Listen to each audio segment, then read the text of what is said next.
ان کے مطابق یہ احساس ہونا چاہیے کہ اب وہ حالات نہیں رہے ہیں.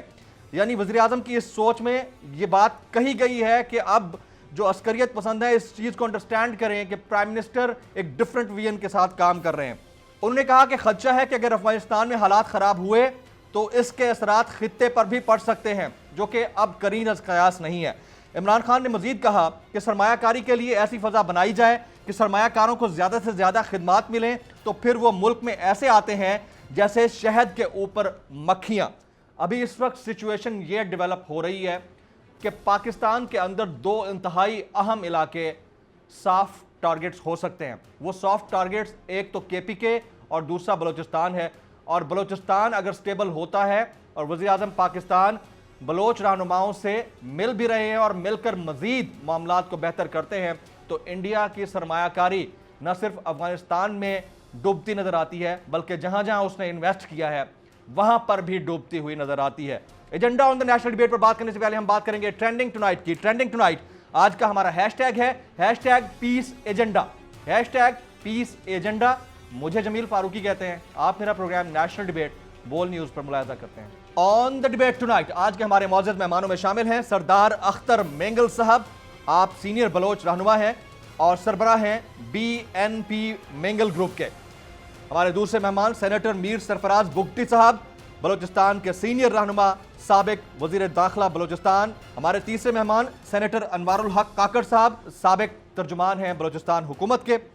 اور ہمارے چوتھے اور آخری مہمان ہیں لیفٹیننٹ جنرل ریٹائرڈ امجد شعیب صاحب سینئر دفاعی تجزیہ کار. میں اپنے تمام معزز مہمانوں کو پروگرام میں خوش آمدید کہتا ہوں. سب سے پہلا سوال میرا سردار اختر مینگل صاحب سے ہوگا. آپ ہمارے ساتھ اس وقت ٹیلی فون لائن پر جڑے ہوئے ہیں, ملک سے باہر بیٹھے ہیں. سردار صاحب بہت شکریہ آپ کے وقت کے لیے. وزیر اعظم پاکستان عمران خان نے ناراض بلوچ رہنماؤں کو اپنے ساتھ لے کر چلنے کا فیصلہ کیا ہے, منانے کا فیصلہ کیا ہے. اب بطور بلوچ رہنما آپ کو اس پر کوئی اعتراض ہے؟ اول تو ہونا نہیں چاہیے کیونکہ ایک پازیٹیو سوچ ہے یا پازیٹیو سوچنے کا فیصلہ ہے. واٹس یور کامنٹ آن دس سر؟ خل میں آپ کے اس جملے کو کریکٹ کر لوں کہ وزیر اعظم نے فیصلہ نہیں کیا بلکہ سوچا ہے. اگر میں غلط نہ ہوں تو فیصلہ کرنے میں اور سوچنے میں زمین آسمان کا فرق ہوتا ہے. اور ہمارے حکمرانوں کے فیصلے بھی ہر روز بدلتے رہتے ہیں, تبدیل کرتے رہتے ہیں اپنے فیصلوں کو.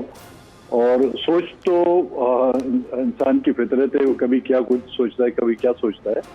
لیکن میں سمجھتا ہوں یہ بلوچستان کے لوگوں کے ساتھ یا بلوچستان میں بسنے والے لوگوں کے ساتھ جو مذاق ہے ان مذاقوں میں ایک اور اضافہ کیا گیا ہے. میں نہیں سمجھتا کہ حکمران سیریس ہیں اس مسئلے. اگر واقعتاً حکمران سیریس ہوتے تو گراؤنڈ پہ جو سچویشن ہے پہلے اس کو سنوارتے, اس میں کچھ بہتری لاتے. آج بھی لوگ اٹھائے جا رہے ہیں, آج بھی مسنگ پرسنز کی تعداد میں اضافہ ہوتا جا رہا ہے, آج بھی ان قوتوں کو نوازا جا رہا ہے جو بلوچستان کے لوگوں کے قتل عام ملوث ہیں. تو مجھے نہیں لگتا حکومت اس معاملے میں سیریس ہے. یہ ایک آئی واشز کو کہہ سکتے ہیں اور اس کو آپ بلوچستان کے لوگوں کے ساتھ ایک مذاق اس کو کہہ سکتے ہیں. مینگل صاحب, ایک تو آپ یہ فرما رہے ہیں کہ آپ کو نہیں لگتا کہ حکومت اس معاملے میں سیریس ہے. دوسرا آپ نے کہا کہ یہ پرائم منسٹر کی سوچ ہو سکتی ہے, فیصلہ نہیں ہے. ایک لمحے کو آپ کی بات مان لی جائے کہ یہ سوچ ہو سکتی ہے تو سوچ تو مثبت ہے, کم از کم اس کو تو اتنا تو کریڈٹ دینا ہوگا. دوسرا, اس سوچ میں اگر پرائم منسٹر پاکستان نے انیشیٹو لیتے ہوئے بلوچ رہنماؤں کو بلا کر ملنے کا فیصلہ کیا ہے اور اس میں وہ ملے بھی ہیں, میر سرفراز بگٹی صاحب سے ملے ہیں, انوار الحق کاکڑ صاحب کا نام آ رہا ہے, ان سے ملاقات ہوگی, تو یہ کوئی بری بات تو نہیں ہے. آن بورڈ اگر لیا جا رہا ہے تو کوئی بری بات تو نہیں ہے. آپ بتائیے کہ آپ کو بھی اعتماد میں اس میں لیا گیا اس معاملے پر یا بلایا گیا ملنے کے لیے؟ شکر ہے خدا کا کہ اس گن میں ہمیں شامل نہیں کیا گیا ہے اور اس کا ٹوکرا جو ہے کسی اور کے سر پہ دیا گیا ہے. ہم نے خود جب ہم نے پرائم منسٹر جو آج پرائم منسٹر اس وقت حزب اختلاف میں تھے, جب اس وقت وہ کنٹینر میں کھڑے ہو کر بلوچستان کی محرومی کی اور بلوچستان میں ہونے والے مظالم کی داستانیں سنا کر وہ آپ دیدہ ہو جاتے تھے, تو ان کی ہم نے ان کو 2018 کے الیکشن میں سپورٹ ان بنیاد پر کیا جو معاہدہ ہمارے ساتھ کیا گیا تھا 6 نکات کی شکل میں. تو اس پر وہ کتنے انہیں عمل درآمد کیا جو آج ہم ان کو جو ہے دوسرے نکات ان کو پیش کریں. وہ ان پر بھی تو فلفل نہیں کیے انہوں نے. وہ معاہدے جن پر ان کے پارٹی کے رہنماؤں جو آج وزیر خارجہ ہیں, جو آج اسپیکر ہیں, اور باقی جو ان کی پارٹی کے رہنما ہیں, انہوں نے دستخط کیے. وہ ایک راستہ ہم نے ان کو دکھایا تھا کہ جی بلوچستان میں اگر امن و امان کی حالت کو بہتری کی طرف لے جاتے ہیں وہ یہ راستہ ہے. ہمیں یہ نہیں معلوم تھا کہ یہ بھی انہی ساون کے اندھوں کی طرح ہے. اب سردار صاحب, میں آپ کی بات سے جو لے پایا ہوں تاثر, آپ نے ایک مثبت سوچ کو گند کا نام دے دیا ہے. جب آپ نے ایک مثبت سوچ کو گند کا نام دیا ہے تو یقیناً آپ کے ذہن میں کوئی چیز تو ہوگی. آپ کائنڈلی اس کو الیبوریٹ کریں گے, آپ نے گند کیسے کہہ دیا اس کو؟ دیکھیں, بلوچستان کے ساتھ ہونے والے مذاق کو میں نے کہا کہ پہلے بھی جو مذاکرات نہیں مذاکرات ہوئے ہیں, میں اس کو تو گندی کہوں گا, جس میں بلوچستان کے لوگوں کے جذبات کا مذاق اڑایا گیا ہو, جہاں پر بلوچستان کے لوگوں کی جو لاشیں گرائی گئی ہیں ان پر افسوس کرنے کے بجائے, وہاں پر ماتم کرنے کے بجائے, ان کے لواحقین سے ہمدردی کرنے کے بجائے ان کا مذاق اڑایا گیا ہے.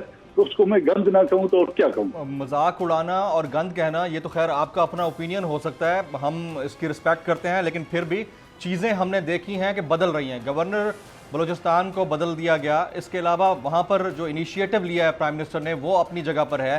تو آپ کو کیا ایسا لگتا ہے کہ یہ جو چینجز آ رہی ہیں اس سے بلوچستان کی حالت نہیں بدلنے والی؟ آپ یہ کہنا چاہ رہے ہیں بائی دی وے؟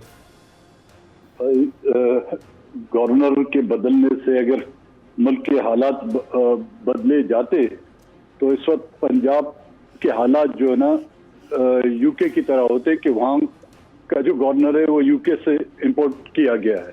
تو گورنروں کے یا چہروں سے بدلنے سے حالات نہیں بدلتے, نیتوں کا بدلنا. نیتوں کا بدلنا بدقسمتی سے یہاں کے حکمرانوں کی نیتیں بلوچستان کے حوالے سے ابھی تک نہیں بدلی. نیت کے بدلنے کی جیسے آپ بات کر رہے ہیں تو اٹس اے 2 وے ٹریفک. یعنی اگر پرائم منسٹر پاکستان کی آپ بات کرتے ہیں, مجھے تو یہی تاثر ملا ہے کہ آپ یہ کہہ رہے ہیں کہ ان کی نیت ٹھیک نہیں ہے. تو نیت تو بلوچ رہنماؤں کی بھی انکلوڈنگ یو, آپ لوگوں کی بھی پھر ٹھیک نہیں لگتی ہے. تو اس کے اوپر آپ پھر کیسے کمنٹ کریں گے سردار صاحب؟ بلوچستان کے معاملے پر میں نے, جب ہم کے اتحادی تھے, میں نے کئی بار ان سے ملاقات کی. جتنا بے بس میں نے عمران خان کو دیکھا ہے بلوچستان کے معاملے میں, شاید ہی کسی اور کو دیکھا ہو. اور جب بھی میں ان سے بلوچستان کے مسئلے پر, بالخصوص مسنگ پرسن کے مسئلے پر بات چیت میں نے کی, تو وہ مجھے آرمی چیف کی طرف یا D G I S I کی طرف راغب کرتے کہ ان سے جا کے بات کریں. جب مسنگ پرسن نہیں کر سکتے تو میرے خیال میں اس سے زیادہ بے اختیار وزیر اعظم اس ملک میں نہیں رہا ہے. میر صاحب, آپ نے گفتگو سن لی ہوگی, وہ کہتے ہیں کہ یہ گند آپ لوگوں کو مبارک ہو, ہمارے سر پہ نہیں آیا, اچھا ہے پرائم منسٹر نے جو انیشیٹو لیا ہے, ان کی جو سوچ ہے. واٹس یور ٹیک آن دس؟ دیکھیں سردار صاحب کو میں کیا کہوں, عمر میں بڑے ہیں. جب ہماری ادھر پارلیمانی کمیٹی کی میٹنگ ہوئی تھی نیشنل سیکیورٹی پہ, تو ان کے جو نمائندگان تھے جو ان کے بہاف پر وہاں پر وہ میٹنگ اٹینڈ کر رہے تھے, وہ بھاگ کر آرمی چیف کے پاس جا رہے تھے اور ان سے کہہ رہے تھے کہ جی آپ بلوچستان میں ڈائیلاگ شروع کرائیں, آپ بلوچستان کا مسئلہ ڈائیلاگ کے ساتھ حل کریں. تو یا تو سردار صاحب ان کو سمجھا دیں کہ وہ ڈائیلاگ کی باتیں کرنا چھوڑ دیں. مطلب سردار صاحب چاہتے کیا ہیں کہ وہ ڈائیلاگ پہ, اگر پرائم منسٹر نے آج اتنا بڑا انیشیٹو لیا ہے کہ ڈائیلاگ کے ساتھ ایک مسئلے کو ریزالو کرنا چاہتے ہیں, تو اس کا مطلب ہے کہ سردار صاحب یہ تو نہیں چاہتے ہیں کہ بلوچستان میں یہ کانفلکٹ جاری رہے اور اس کانفلکٹ کے عوض وہ تقریریں کر کے نوجوانوں کو پہاڑوں پہ بھیجتے رہیں, ان کے لیے ایک فیکٹری کا کام کرتے رہیں اور وہاں سے جہاں سے جو ان کو مراد مل رہی ہیں وہ ان کو وہاں سے ملتی رہیں. تو اس کا مطلب تو یہ ہے کہ وہ یہ چاہتے ہیں کہ یہ کانفلکٹ مل رہی ہیں ان کو. چھوڑے اس ٹاپک کو. نہیں, آپ نے بڑی ایک خبر دے رہے ہیں, آپ ہمیں تو خبر مجھے ایکسپلور تو کرنے دیں نا. دیکھیں گزارش سن لیں, ہم اس بلیم گیم کے بجائے ڈبیٹ کو جو ہے وہ ہیلدی کر لیتے ہیں. سردار صاحب کا اگر یہ مقصد ہے کہ بلوچستان میں آخر سردار صاحب چاہتے کیا ہیں؟ کوئی پرائم منسٹر ہیں وہ ڈائیلاگ کی بات کرے, سردار صاحب ناخوش ہیں. اچھا سردار صاحب کہہ رہے ہیں کہ جی لوگ مسنگ ہو رہے ہیں, وہ جو لوگ قتل ہو رہے ہیں روزانہ, ہمارے فورسز کے کتنے لوگ پچھلے 1 مہینے میں قتل ہو گئے, شہید ہوئے ہیں. اچھا اس کے بعد کیا کہتے ہیں سویلینز کتنے شہید ہوئے ہیں, ان کے بارے میں کیوں نہیں بات کرتے؟ تو ظاہر ہے جب یہ چیزیں ہو رہی ہیں بلوچستان میں تو یہ پھر وائس ورسا چلتی رہیں گی. اور مجھے لگتا ہے کہ سردار صاحب کا جو انٹینشن مجھے لگ رہا ہے, وزیر اعظم کی نیت بالکل ٹھیک ہے, سردار صاحب کی نیت میں مسئلہ. آپ کی ملاقات ہوئی پرائم منسٹر سے؟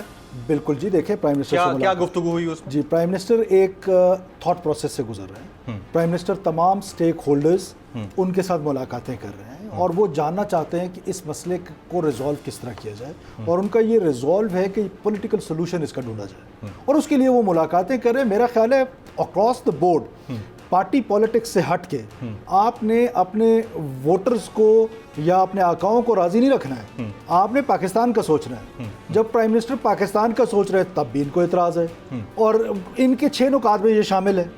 تو جب وہ 6 نکات میں شامل ہے اور پرائم منسٹر صاحب ان کو آگے بڑھا رہے ہیں تو خوش ہو جائیں, چلیں ایک نکات تو مان لیا گیا, آپ کی بات مانی جا رہی ہے, تو ان کی منطقیں سمجھ نہیں آتی ہیں.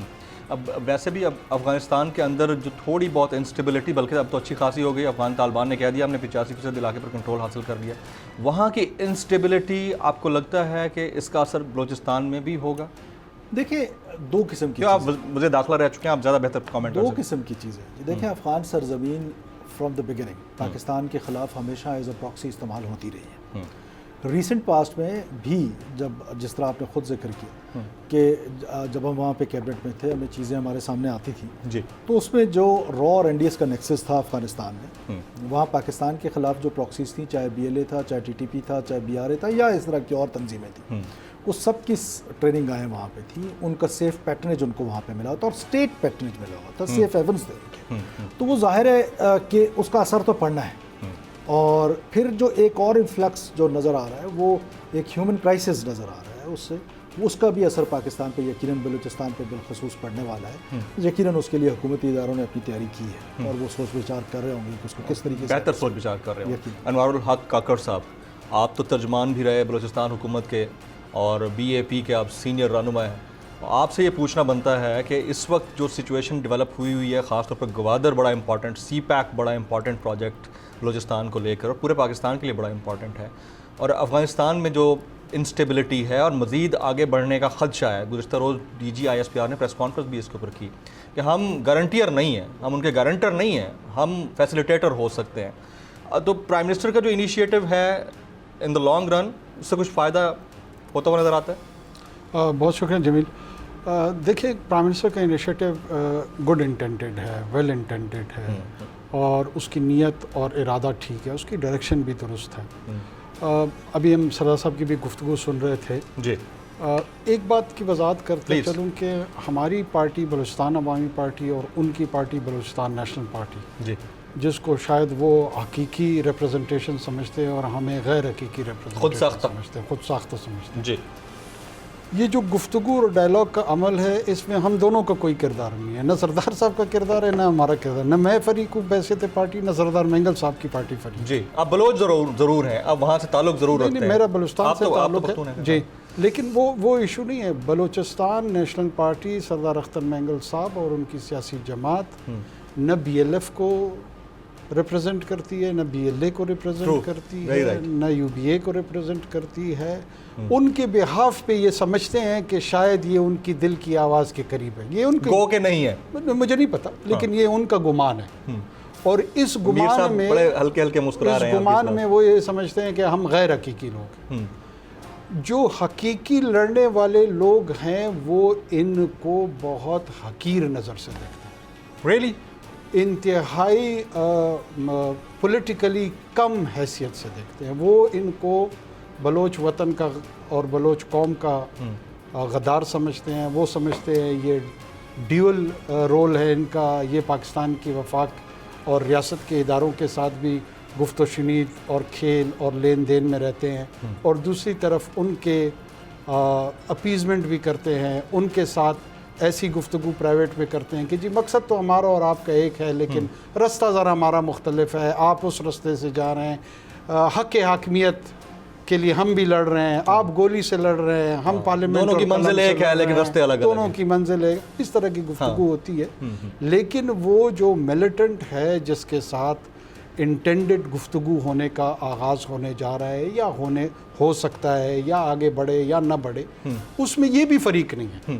تو ایسا شخص جو انٹینٹ کے اوپر بھی شک کر رہے ہیں، آپ نے خود سن لیا کہ نیت ٹھیک نہیں ہے. اصل بات یہ ہے سردار اختر مینگل صاحب کی بجائے جو یہ ڈسبینڈڈ ملیٹنٹ گروپس ہیں، اگر ان کے کسی ترجمان سے بات ہو تو پھر ہمیں پتہ لگے گا کہ دوسرا فریق کیا سوچ رہا ہے. ہاں، ان کے بھائی فریق ہیں جو لشکر بلوچستان چلا رہے ہیں، ہیرویار مری صاحب فریق ہیں جو بی ایل اے چلا رہے ہیں، مہران مری فریق ہے جو یو بی اے چلا رہے ہیں، ڈاکٹر نظر اپنے بھائی کو اون کرتے ہیں ویسے بائی دا وے؟ نہیں، ویسے تو بھائی تو آن کرتے ہیں، باقی ملیٹنسی میں کرتے ہیں نہیں کرتے ہیں اس کا مجھے نہیں ہے. یہ صاحب بتائیں. وہ اس کی لیجٹیمیٹ وائس بننے کی یہاں پارلیمنٹ میں کوشش کرتے ہیں. میں آپ کی اجازت سے جنرل صاحب کو میں یہ نقطہ ذرا کنکلوڈ کر لوں. کر لیں پلیز. کہ اصل میں گفتگو ہونی چاہیے، نہیں ہونی چاہیے، کس نوعیت کی ہونی چاہیے. ایک فریق کے طور پہ جو ریاست کا ارادہ ہے وہ پرائم منسٹر آف پاکستان نے ایگزبٹ کر دیا. جو ملیٹنٹس ہیں پہلے تو ان میں سے کوئی انویسٹیگیٹو جرنلزم ہو، ان کے موقف کو جانا جائے. اس میں میرا موقف اور بی این پی کا موقف اور نیشنل پارٹی کا موقف شاید اتنا ریلیونٹ ہی نہیں ہے. Absolutely right. جنرل صاحب کو شامل کرتے ہیں. جنرل صاحب، آپ نے توقف کیا، بہت شکریہ. آپ نے مینگل صاحب کی گفتگو بھی سن لی ہوگی، سرفراز بگٹی صاحب نے جو بولا وہ بھی سنا ہوگا، اور کاکڑ صاحب نے جو بولا وہ بھی سنا ہوگا. اب اس وقت جو سچویشن ڈیولپ ہو رہی ہے، ایک ملک کا وزیر اعظم اگر پازیٹیو سوچ لے کر گوادر میں فیز 2 کے افتتاح کے موقع پر بات کرتا ہے تو کہا جاتا ہے کہ ان کی انٹینٹ ہی ٹھیک نہیں ہے، نیت ہی ٹھیک نہیں لگتی، اور ہینڈی کیپڈ پرائم منسٹر کا لفظ استعمال کیا انہوں نے، بے اختیار وزیر اعظم بولا ہے. آپ کیا کہیں گے اس کے اوپر سر؟ بسم اللہ الرحمن الرحیم. دیکھیے، پہلی بات تو یہ ہے کہ ایک پازیٹیو جیسچر ہے، ایک سوچ ایسی ہے کہ آپ اپنے لوگوں کو پھر اپنے باہوں میں لینا چاہتے ہیں. آپ چاہتے ہیں کہ ان کے کوئی شکوک و شبہات، کوئی ان کے گلے شکوے، کوئی ایسے مسائل ہیں تو وہ بتائیں تاکہ ان کو حل کیا جائے. اور وہ حل کرنے کا ہمیشہ سے یہی ہے کہ پاکستان کے اپنے وسائل ہیں، اس وسائل کے اندر رہتے ہوئے جو کچھ بھی کیا جا سکتا ہے وہ کر دیا جائے. تو یہاں تک تو یہ پازیٹیو سوچ ہے، لیکن یہ پہلی دفعہ نہیں ہے. پچھلی حکومت کے دور میں حاصل پذیر جو ڈاکٹر مالک اور ایک آدھ اور کوئی، مجھے سب کے نام نہیں پتا، لیکن چونکہ حاصل پذیر جو اور ڈاکٹر مالک سے میری بات چیت ہوئی تھی تو وہ جا کے مذاکرات کرتے رہے. جی، مذاکرات بہت آگے بھی بڑھے تھے، حکومت کو پیش بھی کیے گئے، لیکن بات آ کے رکی تھی. 2-3 چیزیں تھیں جو مجھے 2-3 یاد ہیں، میں اس کا ذکر کرتا ہوں، کچھ اور بھی شاید ہوں. ان میں سب سے پہلی یہ تھی کہ انہوں نے کہا جی حکومت ہمارے خلاف سارے مقدمات واپس لے. اس پہ آ کے حکومت کے پاؤں اٹک گئے. میں اس کی وجہ بھی بتاتا ہوں. لیکن دوسرا یہ تھا کہ جی ہماری جائیدادیں ہیں وہ قبضے کر لیے ہیں دوسروں نے، وہ بھی ہمیں ہمارے آنے سے پہلے وہ بھی چھڑا کے. جی، اب وہ فیملیز کے مسئلے ہیں، جیسے بگٹی قبیلے میں ہے، وہ شاید عدالت فیصلہ کرے، حکومت اس چیز کی ذمہ داری لے سکتی. اسی طرح کی ایک دو اور. پھر جب یہ بات یہاں کوئٹہ میں یا بلوچستان میں یہ بات نکلی باہر تو جو افیکٹڈ فیملیز تھیں جن کے لوگ قتل کیے انہوں نے، ان میں سے بعض پڑھے لکھے لوگ، انہوں نے کہا کہ جی اب پہلی بات تو ہمیں اعتراض ہے کہ آپ جو ناراض بلوچ کا لفظ سے استعمال کرتے ہیں یہ کس بات پہ؟ یہ غدار بلوچ ہیں، ناراض تو نہیں ہے. بالکل صحیح. ناراضگیاں تو ہمیں بھی ہو سکتی ہیں. اس نے کہا جی ہم ادھر ہیں لیکن ہم وفادار بلوچ ہیں، لہذا ہمیں بھی کسی چیز پہ شکوہ ہے، ناراض ہے تو ہم آپ سے پروٹیسٹ کرتے ہیں، ہم آ کے لوگوں کو تو نہیں مارنا شروع کرتے، ہم قتل و غارت تو نہیں کرتے. تو انہوں نے کہا جی ناراضگیاں تو ہمیں بھی ہیں، ہم آپ سے شکایت کرتے ہیں، ہم آپ کے پاس اپنے احتجاج کر کے اپنے معاملات دے کے آتے ہیں، مطالبات دے کے آتے ہیں، لیکن اس ناراضگی کا ہرگز یہ مطلب نہیں ہے کہ ہم ریاست کے خلاف ہتھیار اٹھا لیں اور پھر باہر کے لوگوں کے اعلی کار بن جائیں، ہمیں باہر کی ایجنسیز جو ہیں وہ دینا شروع کریں. پھر دوسرا انہوں نے کہا جی کہ آپ مقدمات اگر واپس لیں گے تو مقدمات تو آپ کے نہیں ہیں، وہ تو ہمارے، میرا ایک خاتون، مجھے ان کا نام نہیں یاد آ رہا، بڑی پرومیننٹ قبیلے کی خاتون، انہوں نے کہا میرے والد کو انہوں نے مارا.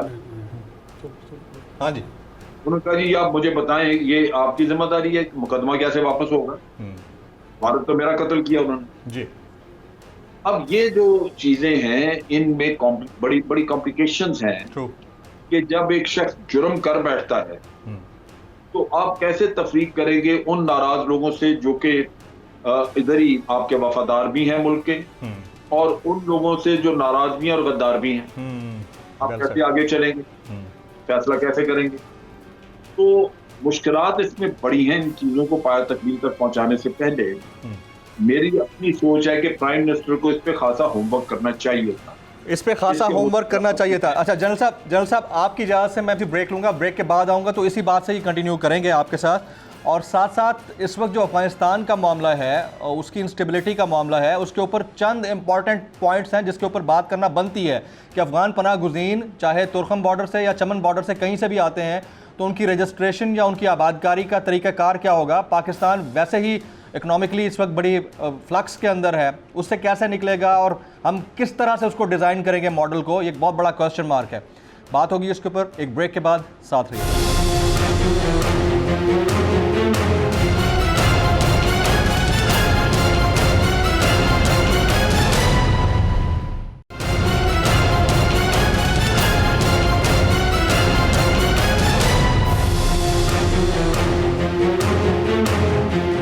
ویلکم بیک تمام معزز مہمانوں کو. نیشنل ڈیبیٹ میں ایک بار پھر سے خوش آمدید کہتا ہوں. جنرل امجد شعیب صاحب بریک سے پہلے بڑی امپورٹنٹ بات کر رہے تھے. جنرل صاحب کنٹینیو کیجئے گا پلیز. اب اگر آپ اس کا جائزہ لیں ساری چیز کا, جی, تو ایک عام آدمی جس کو یہاں سے سردار نے حکم دے کے پہاڑوں میں بھیج دیا ہے, وہ تو بیچارہ سردار کے حکم کا تابع تھا, اس نے یہ کام کرنا شروع کر دیا. اصل مجرم تو وہ ہے جو ہربیار ہے, مہران ہے, جاوید مینگل ہے, برام داغ ہے. اصل تو یہ ہے لوگ, آپ انہی سے جا کے مذاکرات کرتے ہیں جو کہ آج بھی باہر کسی کے وہاں پہ بیٹھے ہوئے ہیں. اور برام داغ بھگتی انڈین پاسپورٹ پہ ٹریول کر کے سوئٹزرلینڈ میں جا کے گیا, بیٹھا ان کے وظیفے پہ چل رہا ہے, ورنہ اس کی سوئٹزرلینڈ میں کیا جائیدادیں ہیں جہاں سے پیسے کھاتے. اسی طرح باقی کے بھی. اب آپ ان سے بات کرتے ہیں جن کا یہ جو دشمن کہتے ہیں.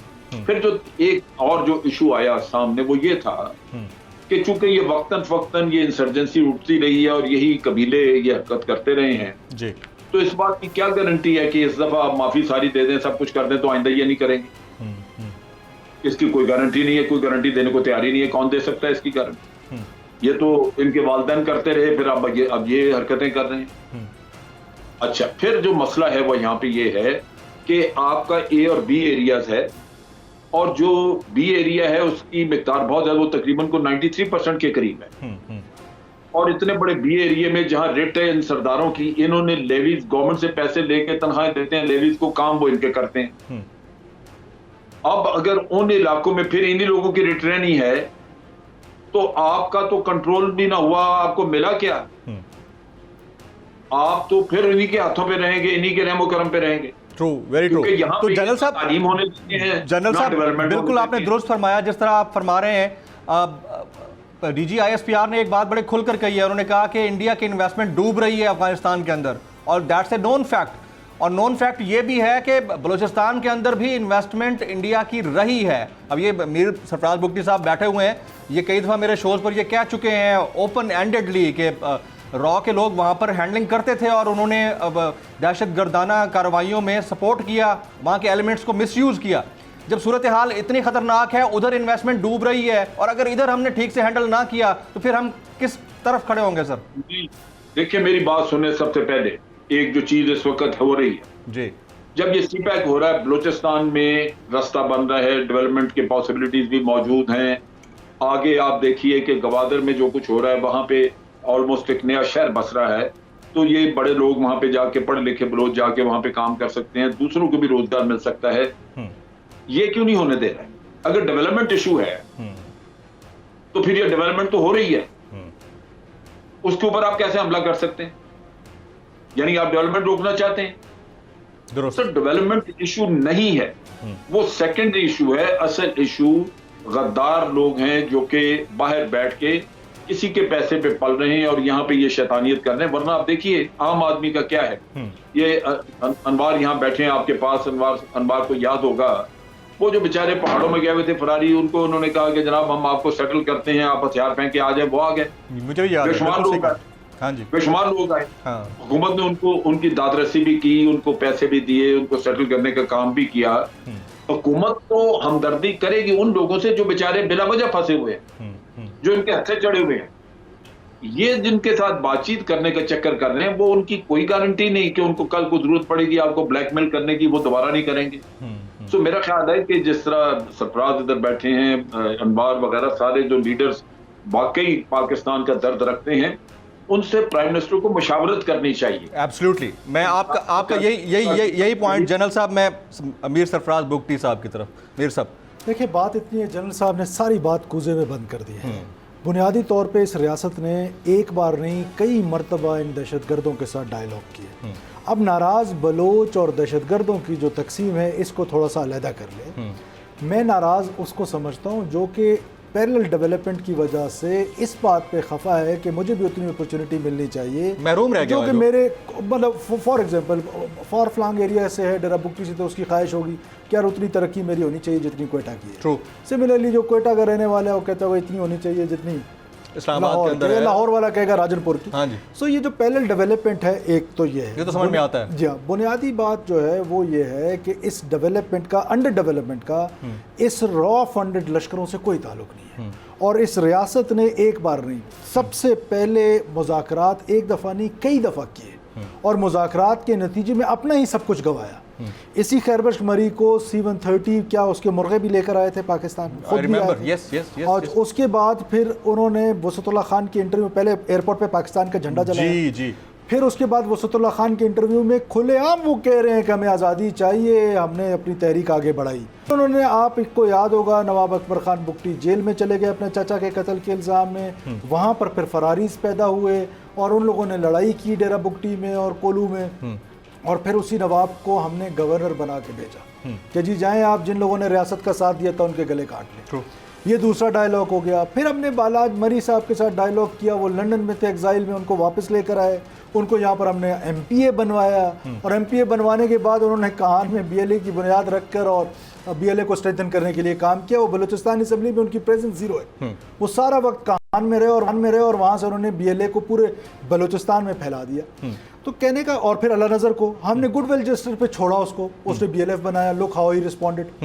کہنے کا مطلب ہے کہ ڈائیلاگ آپ نے کرنا ہے اس کے ساتھ کریں. جو یہ تجاویز پھر آپ نے پرائم منسٹر کو دیں کہ کس سے کرنا ہے؟ پرائم منسٹر صاحب کے ساتھ ان ڈیٹیل اور ان ڈیپتھ ڈسکشن ہوئی ہے. وہ دیکھیں تھاٹ پروسیس سے گزر رہے ہیں، انہوں نے اور بھی بہت سارے لوگوں کو بلانا ہے. ہم نے اپنا پوائنٹ آف ویو دیے اور ہم نے ایگری کیا ہے کہ ہم اس پر دوبارہ بیٹھیں گے. تو پرائم منسٹر جو ہیں وہ صرف میرا پرائم منسٹر نہیں ہے، وہ پورے پاکستان کے، انہوں نے پاکستان کا انٹرسٹ کا سوچنا ہے. ان کو انپٹس آتی ہوں گی ڈفرینٹ انسٹیٹیوشن سے، تو وہ ساری چیزوں کو دیکھیں گے. انٹینشن کی جہاں تک بات ہے، انٹینشن ٹھیک ہے. اب کس سے کرنا ہے کس سے نہیں کرنا ہے، فار ایگزامپل جنرل صاحب نے اس کو ڈرافٹ کرنا ہوگا. جنرل صاحب نے بہت پتے کی بات کی کہ اس میں 4000-5000 سویلین کا قتل ہوا. ریاست کے اوپر جو حملے ہوئے ہیں، انسٹالیشنز پہ ہوئے ہیں، ٹرینز پہ ہوئے ہیں، فوجیوں پہ ہوئے ہیں، FC پہ ہوئے ہیں، پولیس پہ ہوئے ہیں، لیویز پولیس سب پہ لوگوں کی ٹانگیں کٹی ہوئی ہیں، ہاتھ کٹے ہوئے ہیں، لینڈ مائنز پہ چڑھے ہوئے ہیں. مجھے بتائیں کہ ریاست، وہ بھی تو ریاست کے بچے، ریاست کی کانسٹیٹیوشنل ذمہ داری ہے ان کی پروٹیکشن، ان کے قاتلوں کی سزا ریاست کی ذمہ داری ہے. آخر ریاست نے اس کے بارے میں تو کوئی سوچ فکر کہیں پہ کرنی ہے نا. تو ان کا کیا کرنا ہے جنہوں نے اس جنگ میں اپنی جانیں دی. اور ایک تو ویسے تو میں اس آرگومنٹ پہ بلیو نہیں کرتا، لیکن ہمارے لیفٹسٹ دوست کہتے ہیں جی فوج کا تو کام لڑنا ہے، تنخواہ لیتے ہیں. تنخواہ پہ کوئی نہیں لڑتا. نہیں، یہ موٹیویشن ہے. ہاں جی. آپ مجھے بتائیں کہ ایک پاکستان کا فوجی وہ لنڈی کوتل سے اٹھ کے آتا ہے اور وہ اس کی جان کولو میں چلی جاتی ہے، کیا تھا وہ اس کا کوئی سوشل سٹرکچر نہیں ہے، اس کا کوئی سوشل فیبرک نہیں ہے، اس کی کوئی فیملی نہیں ہے، اس کو آپ کیا جواب دیں گے؟ تو کہنے کا مطلب، اور پھر یہ لڑائی یا تو ریاست نے شروع کی ہوتی، لڑائی بھی ریاست نے شروع نہیں کی. اور اگر آج سپوز جو لوگ اس کو لنکڈ کرتے ہیں بلوچستان کے انڈر ڈیولپمنٹ سے، آج ہم ایک مفروضہ ہے کہ اللہ نظر پھر جو سب سے امپورٹنٹ گروپس کتنے ہیں، اتنے سارے گروپس ہیں. آپ کسی ایک بندے سے تو بات کرنی نہیں ہے، بہت سارے لوگوں سے بات کرنی ہے. اور اگر سارے گروپس واپس آ جاتے ہیں تو پھر بات سمجھ آ جاتی ہے کہ چلو ایک پیسفل انوائرمنٹ تو بن جاتا ہے. جی اچھا، پیسفل انوائرمنٹ بھی نہیں بننا، ان میں سے ایک دو نے آ جانا ہے، انہوں نے اسٹیٹ کے ایکسپینس پہ یہاں پہ تگڑا ہونا ہے، اور 10 سال بعد 15 سال بعد کیونکہ وہاں افغانستان میں ان کی اسپیس سکویز ہو رہی ہے تو ظاہر ہے وہ یہاں آ کے اپنے آپ کو اسٹرینتھن کریں گے، پھر سے مس یوز ہو سکتے ہیں، پھر ریاست کو آنکھیں دکھائیں گے، مس یوز ہو سکتے ہیں انڈیا سے. 100% ماضی میں آپ دیکھیں کہ کیا ہوا ہے، کیا یہی کچھ نہیں ہوا ہے؟ 100% یہ ہوتا رہا ہے، آئندہ بھی اسی کا خدشہ ہے. میں کاکڑ صاحب کی طرف، کاکڑ صاحب یہ آرگومنٹ کہ پاکستان کے اندر یعنی بلوچستان کے اندر وہ بیٹھے ہوئے ہمدرد جو انڈیا کے ہیں، اگر انویسٹمنٹ انڈیا کی افغانستان میں ڈوب رہی ہے تو خدا نہ خواستہ وہاں کا جو انفلکس ہے وہ ادھر